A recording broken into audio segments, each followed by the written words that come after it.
Hello, beautiful people. Welcome to another episode of Nollywood Bants. And you know how it is here. It's Nollywood strictly, nothing else. No Bollywood, no Hollywood. It's just strictly Nollywood. And we do one thing. We just bant, like the good, the bad, and ugly of Nollywood. When it's time to hype Nollywood, we hype them. When it's time to drag them by their Brazilian hair, we will drag them because this is what it's all about. It's Nollywood Bants. My guest is a videographer because the movie we're talking about is a movie that plays a very, very serious role when it comes to cinematography and whatnot, all the terms that has to do with cinematography. Yeah.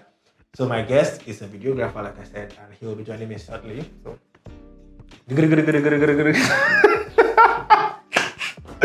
guys, this is my guest, and his name is Bishop. Hi. Yes, I'm Bishop. There's to go to church, but his name is Bishop. I go to church, my guy. I go to church. Let's not fight. This is not why we are here. We're not here to judge Bishop, so we'll just let that slide. But yeah, like I said, we're going to be talking about a movie today, and this movie is titled House of Secrets. And House of Secrets is a film made by Ant Hill Studios. And in case you're wondering who are Ant Hill Studios, let me give you a little backstory. They made films like Prophetess, Man for the Job, Day of Destiny, and I think to come we have Mikolo also. One of their movies is coming up very soon. Yeah. So Ant Hill Studios is owned by Nim Akimola, who's like the genius of the whole thing, but that's by the way. He's also the director of this film, House of Secrets. And House of Secrets is a psychological thriller, as they said. Is it a psychological thriller or a So, spy movie? well, if you've not seen it, let me tell you what the problem here is. They said the movie is a psychological thriller, but we had a woman who has lost her past. Yes, she has lost her memory, and then they're trying to bring that past before her so that she can be able to remember something and one document, and so that they can go and sabotage the presidential ambition of one corrupt somebody like that. That's the whole thing. But they say it's a psychological thriller. So go and watch for yourself, and then when you decide, maybe you can come to the comment section and tell us if you think it's a psychological thriller or it's a crime drama or a spy movie. And then if you don't like black and white, sorry to bust a bubble, there's a lot of black and white in this one. It's just taking us back in time. Yeah, taking us back. That being said, like I've given you guys like small backstory now, so you know that it's some of investigation here and there. There's a person. I don't talk about the action scene. Okay. Because the action was not actioning, but we're not there yet. So first we'll talk about the cast. Now the cast of this movie, we had Najiti Dede as the major character, the lead cast in this film. Najiti Dede, you probably might know her from some of the African magic series like Unbroken and one of the epic ones. I can't remember the name right now. She was also in MTV-based Sugar. Yeah, so Najiti Dede is a very stellar performer. She when she's in the movie, she embodies her role very well, and I think she did nothing of that sort. Nothing short of that in House of Secrets. Other casts are Fulola, Emeka from Far From Home. You guys know him. He was in this one also. We also have Annie Icha. Annie Icha is she was in Castle and Castle season 2. We also have Kepi Ekweong. He was in King of Boys and a lot of movies also. We also have Sean Fakar playing the young husband. Poster boy. He's the poster boy of this movie. He's like the lead character in most of the throwbacks. So we have him as a military personnel. And we also have Ife Irele, who is the younger version of Najiti Dede, which is Sarah in the movie. Yeah. And then I think this is the second time that we're having Ife Irele play a younger version of person. I don't know. Is this now her thing? Because she actually is good. Yeah. But she looks good in it. So she can go ahead and do it. So, talking about the cast, what do you think about the casting of this film? Let's start from the main character, Najiti Dede, Sarah. What do you think?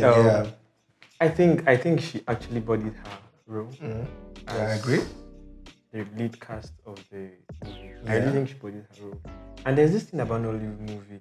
I don't know, maybe that's how they sell or something. Yeah, okay. They actually like a star-studded cast. Yeah. And I think it helps them to sell. But I think also that a few of them really didn't embody that. You didn't really embody the role like you expected? Okay. Like I expected more. I expect more from them. I agree with that too. But because like you mentioned something about star-studded films, and I think not just Nollywood. Some Nollywood filmmakers try to be exceptional, but like for Nee is when it comes to it's their movies. They like to make them star studded, and I'm sure sometimes it's because of the commercial. Because I mean, you need money to make movies, and then you have to make money from some movies to make more movies. So I understand that, but I like the fact that the main character wasn't a familiar face. Okay, actually, Sarah. It wasn't some of those the 40s or 50s actresses that we're always used to seeing them play some of Like those who? roles. Maybe like Ireti Doyle. Okay. Yeah. Okay. Or Kate Henshaw. Like Kate Henshaw would have maybe people put her as a major character, but she played a supporting role. And I liked Is it. it supporting role for her? Or would I say guest appearance maybe? Because she was only, how many times did we see her? Like Three scenes or 4 times. Yeah. So I think it's just like a guest appearance from Kate Henshaw. But I like the fact that the major character was not a familiar face that we were tired of seeing. And then like you also said, mentioning about those some people that did not embody the role, not like we're trying to throw shit, but just give like one name that you know that did not embody their role the way we expect, did not eat the role. Femi Jacobs. But I also want to believe that was what he was told to do. Yeah, so sometimes a lot of times directing matters when you're making because it's what directors say you should do. You go and do it's director film, it's their film. You know what about it's their film, they can say yeah, go home. We're not using it again. Facts. Yeah. So I think I agree that because Femi Jacobs is a fantastic actor. I've seen him in more than 4 films and he embodies his role properly. So I don't know what here. Femi Jacobs played the role of I think the Dr. Shogun also. Yeah, a psychologist that was supposed to handle Sarah to help her remember the things that she forgot. But at some point, he was not looking like a psychologist again. He was looking like an old bully. I don't know. Because he was forcing the information out of her. He was not giving psychology. That was what he was told to do. Yeah, exactly. That was the information out of her. Yeah. Just get it. Because they were desperate at some point trying to get all the information and all of that. So, yeah, I think, like you mentioned Femi, but for me, I think I would say Emeka didn't really do so well. And the funny thing about it is that everybody that was casted is a good actor. There's no like a horrible actor in their midst. But the acting did not give. Let me use Gen Z lingo. It did not give. At some point, so not everybody. But like Emeka, I was expecting more. I was expecting to see him do maybe. Or maybe he wasn't even supposed to be in the like his role wasn't really didn't make necessary the role important. Okay. So he was just there most of the times. I feel like it would have done more with him or just not put him completely. That's what I think about him. And then Keshensho is a mama already, legend. Just I did not like the accent. I don't know. Maybe you like the accent, but the Akwa Ibom or Calabar accents. Is that normal stereotype that you get now? Where somebody's they have to like what is Nollywood? Can't you just do like a whole movie without any accent that is not necessary? Like I think there's a lot of movies out there. Yeah, but I feel like if you want to do accent, it should be necessary. Like I'd like to give reference to Sister. Okay. The acting and the accent was okay.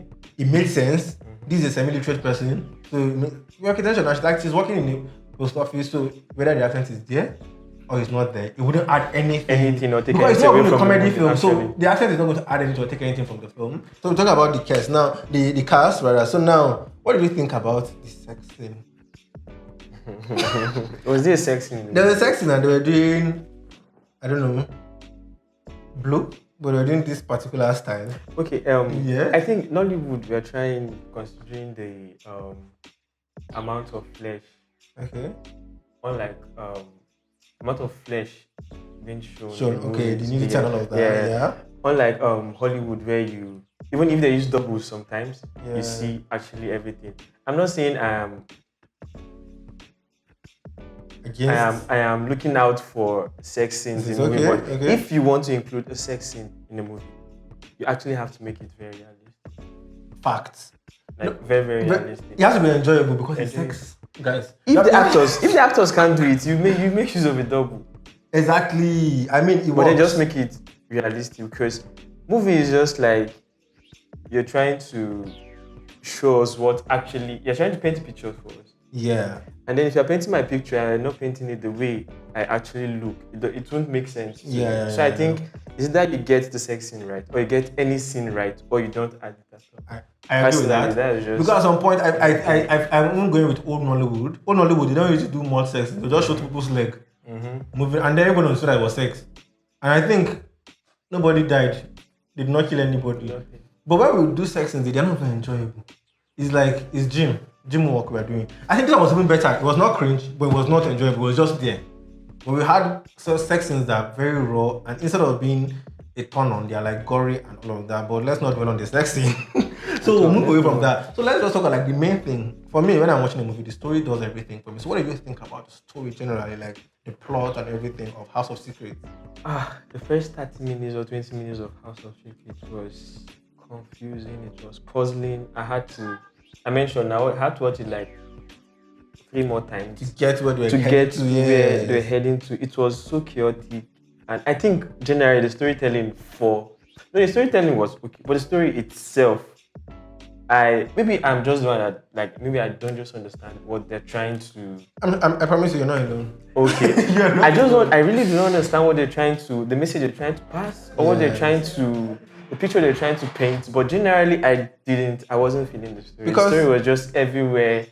At the same time, I think before the movie was out, somebody made a tweet. They say, this movie that is coming out, how many twists are we expecting? Because when it comes to me, or when it comes to Ant Hill Studios, they do twist a lot. And that's one to a twist. You twist, when you begin to twist a lot, you get to a point where you lose the core of the story itself. The core of the story, and then your audience, your viewers, they're like, okay. They are puzzled. At the end of the day, they leave the cinemas, all their screens confused. Very confused. Like, I'm still confused. That's the end of the movie. Because there are like 3 to 4 twists in this movie. And then when you come to the end of the movie, you're like, okay, after all this hula ball, after all these commotions, what was the need? Like the whole part of faking a house, killing people, and then for what? What house? Faking what house? They faked the house now. The fake house that they did there was the House of Secrets. That they made her stay in it and all of that to help her remember her memories. Yes, we did that. Yes. So after now, that when you realize that it was just for a document that was not going to be all that at the end of the day, why did we do all that? It was all that now. Was it all that? The president, President Aspirin actually fainted or died in the end of it. So it was actually all that. It killed him at the end of the day. Okay, I think I'll go with that. So but I mean, if Sarah was in a psychiatric home, she would have not been doing all this back and forth. We just left her to just die in peace. And nobody would know that there was even a document. It was only going to I think they were scared. Maybe what if she remembered she just remembered a day to election and then she just remembered. But the whole thing, does she have enough PR to make it to national television? That's why it's a movie. You know? Just paint the picture. So I'm not going to move to that one. But I feel like the means did not justify the ends too much. It's like, I don't know if you've seen Sanitation Day. No. Yeah, it was Etim and other people.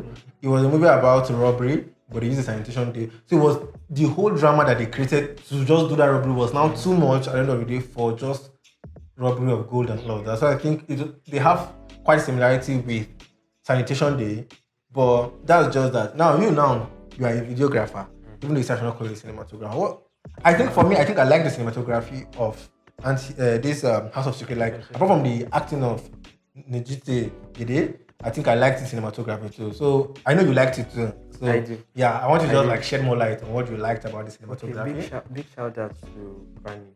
Yeah, Bani Modi, the cinematographer of this film. He's like one of the most sought after cinematographers. Facts. In Nollywood now. Yes. I would say there's certain things I want to believe. There is a I don't know, maybe it's just me, but I think there is a degree to which a cinematographer has a say in the movie. Yeah. I mean, he's hired, so he's hired. A lot of bidding for what the director wants. Because the director already knows what he wants. You can only give an input of what you want them to do. But all in all, I still think I'll give Ebuka sincerely. I know it's very controversial, but I'll give him 7/10 the cinematography because from the story to the casting, I had issues. I think the only thing I had minimal issues with was the cinematography. So I'll give him a 7/10 cinematography on some scenes, not all the scenes. So which of the scenes in the cinematography was it for you? Because I have my favorite scene. No, I think my favorite scene was the overhead. Where was that? In the prison. The prison. Where they were sitting down, they lined up. Yeah, I think that was. I think that was my. It's to others it would seem like just normal shots. Yeah, but for someone who's into cinematography, I think you get the hustle. I get the whole. You get. And then they did the thing with the lighting. I don't know. That is not his department, but I think. It's still work. Yeah, it's still. He's still out a beautiful work. Yeah. So generally, I just think 7/10 for the cinematography. I like the cinematography too, and I think one of my best places where Sarah and Panam met for the first time. That's Sean Fakar's character. Okay, in the post office. Yes, I just like the whole vibe. Awesome. As for a moment, I forgot it was a thriller. I thought it was a romantic film because it looked magical. It looked like it actually looked like they were in love. And that's one thing that is hard to get in Hollywood. Before you see people that are in love, they say that they're in love, but you can't get to feel the love between them. But like this, that particular scene, you could feel the love. And another scene I liked was where they were conversing in the car, that Beetle car now. Yeah, you know, since 1990, an old car. Yeah. The whole, even though the sound there was disturbing, but I liked the sound. I don't want to come for the sound. Let's not go there. Oh, you won't come for it at all. Okay, we'll get to it. But for now, I just liked the whole vibe there, and then the dialogue there was also nice. Just like the sound kept distorting. The dialogue was not that nice. No, for just that scene only. Okay, talking about the dialogue. Yeah. Sorry, talking about the dialogue. I don't know. I think earlier we were talking about target audience. Yes. Or I don't think maybe I think maybe it was because they're trying to make the whole picture look like the 90s. Yeah. So the dialogue was more of a Western. I don't know, maybe it's just me. But I feel like the dialogue that 1999 is not that far. It's just 24 years ago. So don't make it look. They made it look like it was very, very. 1999. 24 years ago was very far. Is it that far? It is. Okay. That's what I was saying.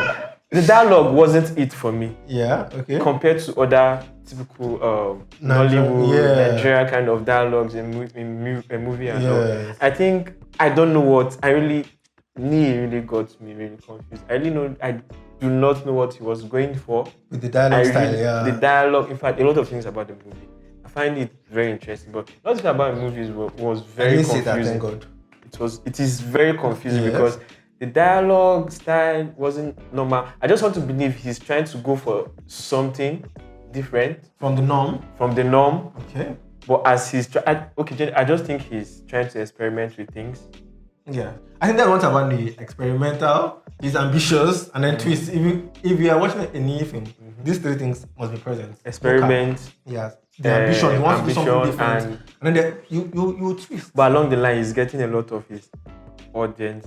Yeah, I mean, of course. Or maybe we are just not the audience. But I don't know. So you guys are watching. You guys will tell us, were you confused? Really don't. Did you lose it at some point? I don't know. That's what I'm thinking. But for me, I was lost. And then the end, where the fire scene at the ending. I don't want to talk about that fire first. I don't talk about that fire because that fire was not giving. Was it real fire or just VFX?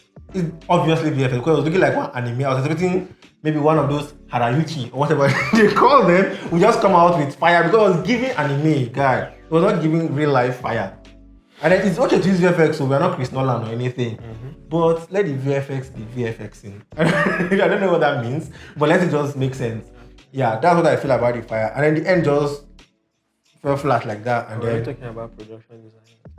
Yeah, the set design looked 1999-ish. That one we give it to them, even though they did us why they didn't show us much of outside. Why? Like we didn't see outside. House of Secrets. Yeah, but if you want to like. At first, I actually thought it was supposed to be just like a one-set film. One-set film where about the house, the whole mystery and everything just actually supposed to be when I was seeing the about teasers and the trailers, this is what I was thinking. Or that maybe when they come to this, and I was expecting us to actually go to the house itself. Maybe that was where we see documents or something. But it's like they had better plans. But then there's one thing about I don't know much about filmmaking. Okay. Just like you said, I'm a videographer, and I think it's very different from a cinematographer. Yeah, of course. But there's one thing I know. At times you just when people expect something, you don't give them that thing that expectation. Yeah, I think normally in filmmaking we say that we don't want predictability. We don't want movies to be predictable. So that's why I really think I know Nee is a very smart person. Yeah. He's I want to believe he is. No, he's a genius. Because there are certain things that happen in the movie that normally in filmmaking they'll be like just like someone was saying. Yeah. Before it now, it was like there are certain things in filmmaking you just must get it right or you don't do it at all. And then you see these things I don't know if he does them intentionally. I really want to believe it should better be that he does it intentionally than to be that he doesn't know what to do. No, I think he knows what he's doing. He's just intentional. But then, just like someone that knows more about filmmaking than myself said, there are certain things that it's just like a template. This and that. So these things must be present in a certain film. Yeah. And then these are things that we're actually lacking from House of Secrets and some of his movies. Yeah. Which makes me come to the conclusion that, okay, maybe this guy is just trying to have this outlaw brand archetype that accept it or not, this is what This is what I'm I'm going to forcing do, down to, yeah. and it is creativity. I can do As what I some- want, yes. and there's I accept it People or will you fuck with it move or they on. would not, sorry for the word, people will ride with it or they wouldn't, yeah. So I just want to believe generally. I think that's I get what, that, yeah. So because I don't want to believe that Barney, that guy is sit down very together, excellent, all of this, and then yeah. they decide to miss certain Somewhat, details. yeah. And that's the funny thing about details. They pay attention to some details. Like you could see that there was attention to some details, and then some details you're like, did you guys really miss this, or was this intentional? So I think I get where you're driving at when it comes to the details and all of that. Yeah. So over 10. Before we round off this episode, how many marks are you giving over 10? What's your rating? Okay, my rating will be very confusing because I would like to segment these things, but I really don't have the liberty because No, you can't. I gave cinematography 7. Okay, so let's say So cinematography imagine I 7. give cinematography 7, and then I said the whole movie as a whole as Okay, a project. I give it 7. Okay, sorry. We can do it like this. Uh-huh. We'll divide this movie into 3: Okay. cinematography, acting, and story. Do these things, then we'll. Cinematography 7/10. Uh-huh. Acting 6/10. Okay. Story 4/10. So we have 7, 6, 4. That's 10 plus 7. That's 17/30. It's not bad. If we divide it, it's still above average, isn't it? So I think that's a good one. For me, I give it a solid 5/10. Yeah. So translating 17/30 to It's probably going to be 10. 5 point something. 5.6. Yeah. So we're basically on the same. So you can see we agree on this one.